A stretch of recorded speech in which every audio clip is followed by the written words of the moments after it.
मां की और बाप की जो समय का परिवर्तन करने वाला जो जीव है ना, उसको पुत्र कहते हैं। अगर टाइम से मैया जा रही है भोजन करने, टाइम से पिताजी जा रहे हैं ऑफिस, अब बच्चा उत्पन्न हो गया, पुत्र का जन्म हो गया या पुत्री का जन्म हो गया, दोनों के कार्य में व्यवधान हो जाएगा। मैया का भोजन बनाने का समय बदल गया, पिताजी का ऑफिस जाने का 10, 5, 15, 20 मिनट इधर उधर हो गया।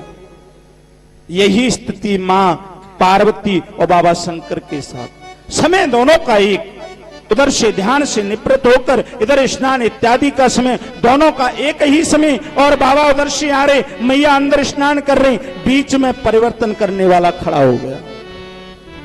अब होगा परिवर्तन, अब तुम्हारी ऑफिस का समय चेंज, माताजी के भोजन का समय चेंज।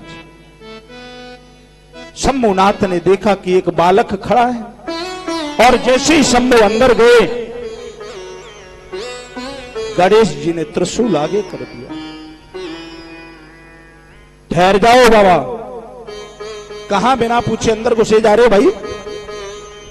किसी दूसरे के घर में घुसने से पहले इजाजत ली जाती है, इतना तुम्हारे पिताजी ने नहीं सिखाया क्या? तनिक सा बालक ब्रह्मांड नायक को ज्ञान दे रहा है, तुम किसी के घर में बिना पूछे अंदर प्रवेश कर रहे हो, और जब देख रहे हो कि हम खड़े हैं यहां पर, अरे हमसे पूछो तो सही। बाबा शंभू ने कहा कि बालक कौन हो भाई तुम? कैलाश पर आज से पहले तो तुम्हें कभी देखा नहीं। अरे आज से पहले काय देखोगे जब मैं आज ही प्रकट हुआ हूं? आज से पहले कैसे देख लोगे? मैं तो आज ही प्रकट हुआ हूं, लेकिन तुम ही तो बताओ, आज से पहले मैंने भी तुम्हें नहीं देखा, कौन हो आप? बाबा ने कहा कि मैं कौन हूं और मैं क्या हूं, इसका परिचय तुझे देने की आवश्यकता मेरी क्या? मैं क्यों दूं? ये मेरा घर है, मैं अपने घर जा रहा हूं, तुम शायद हो जाओ, मुझे अंदर जाने दो। कि बाबा अंदर तू नहीं जा पाओगे, चाहे तुम इस घर के हो, चाहे घर के पीछे के हो, कहीं के भी हो। ये आदेश है मेरी मां का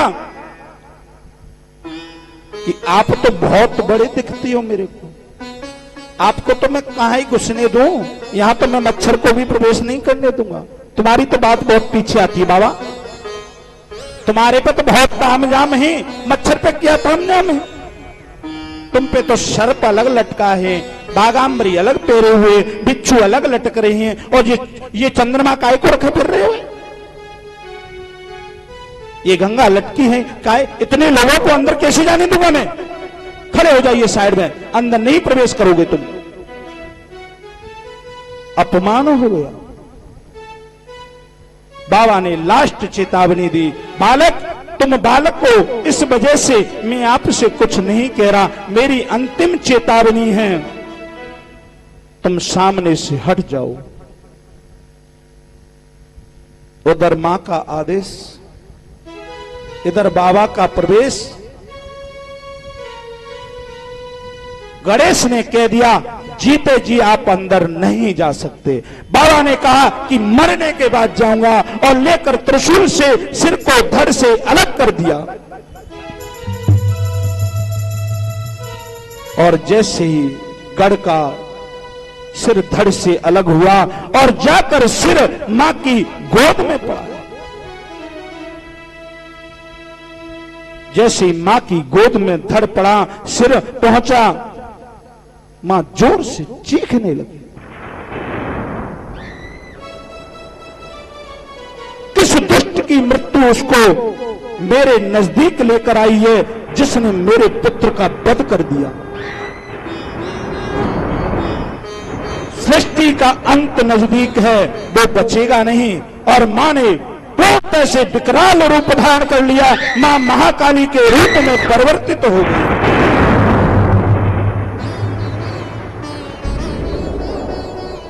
हाहाकार मच गया सृष्टि में।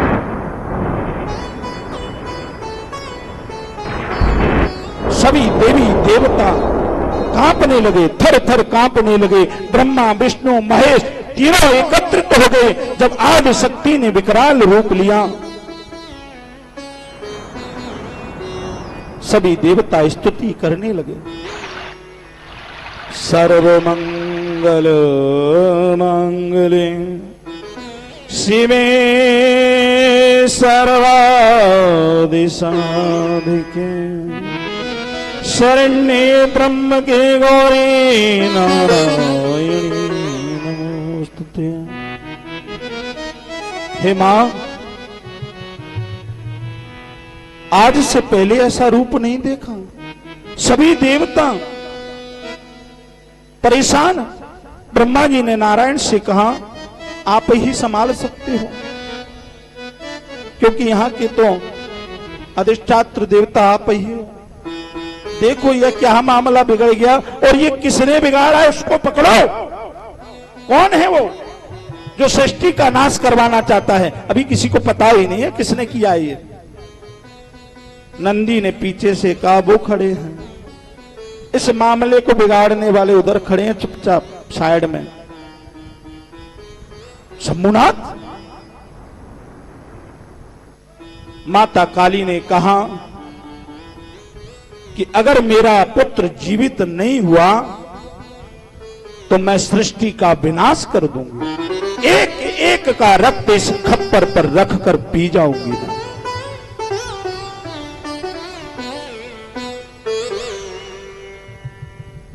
ब्रह्मा जी ने चुपचाप से कहा कि नारायण, इसका कोई उपाय है क्या?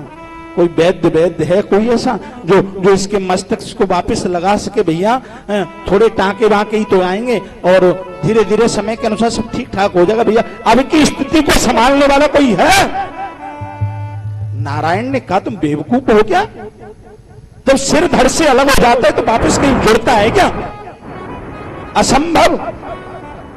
ब्रह्मा जी ने कहा, तो गई भैंस पानी में। सृष्टि का विनाश निश्चित है और इसको कोई रोक नहीं सकता है, सिर्फ शंभु के सिवाय। काली को रोकने वाला सिर्फ शंभु है, लेकिन शंभु ही आज दोषी है तो काली को कौन रोकेगा? शंभु ने तो खुद ही दोष कर दिया। क्या उपाय किया जाए? सभी देवतागण विचार कर रहे। एक अश्विनी कुमार ने सुझाव सुझाया कि ऐसा ही देखिए, इनका स्वयं का सिर तो नहीं लग सकता है, लेकिन ऐसा ही कि किसी पशु पक्षी का इनके सिर लगा सकते हैं, उसका काम हम दोनों भाई कर लेंगे। क्या किया जाए? अब ये बात बताएंगे बाबा शंकर। जाकर बाबा शंकर को पूछा कि अब भले मानस ये तो बता दो हमें, ये तो काम कर बैठे तुम,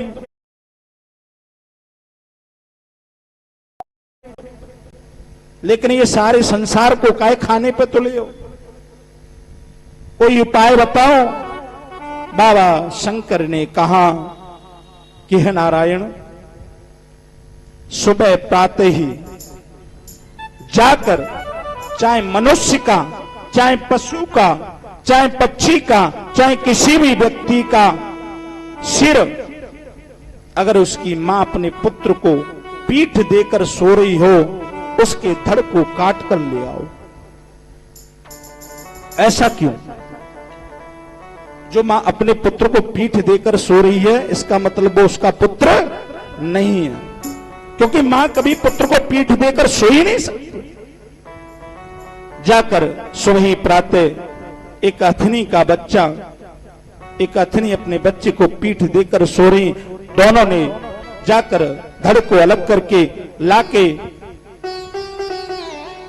शल्य चिकित्सा प्रारंभ कर दी।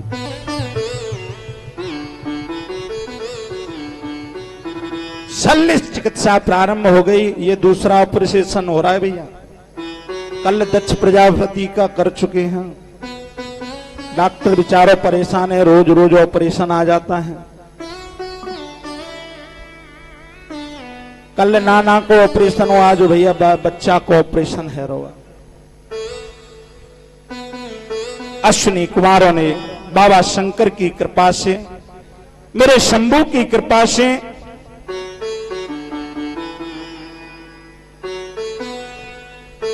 क्योंकि शास्त्र कहता है कि सारा का सारा संसार में जो तुम्हें दिखलाई पड़ रहे हैं वो वेद से निकला। विज्ञान वेद का है, आयुर्वेद मेरे वेद में छिपा हुआ है, अलग से शास्त्र है। आज अश्विनी कुमारों ने मिलकर शल्य चिकित्सा के रूप से उस अथनी के शरीर के बच्चे के सिर को बाबा गणेश के धड़ के ऊपर विराजमान कर दिया है। और जैसे ही उस धड़ के ऊपर सिर को विराजमान किया गया, अद्भुत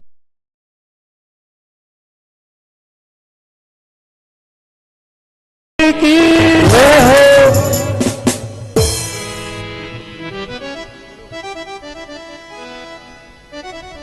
कीर्तन करें बाबा शंकर का 2 मिनट के लिए। हर हर महादेव शंभो काशी विश्वनाथ गंगे, हर हर महादेव शंभो काशी विश्वनाथ गंगे, हर हर महादेव शंभो काशी विश्वनाथ गंगे, हर हर महादेव शंभो काशी विश्वनाथ गंगे, ओ विश्वनाथ गंगे, काशी अमरनाथ गंगे, हरे हरे महादेव शंभो काशी विश्वनाथ गंगे, हरे हरे महादेव शंभो गणपति महाराज की। वक्रतुंड महाकाय कोटि समप्रभ निर्विघ्नं कुरु मे देव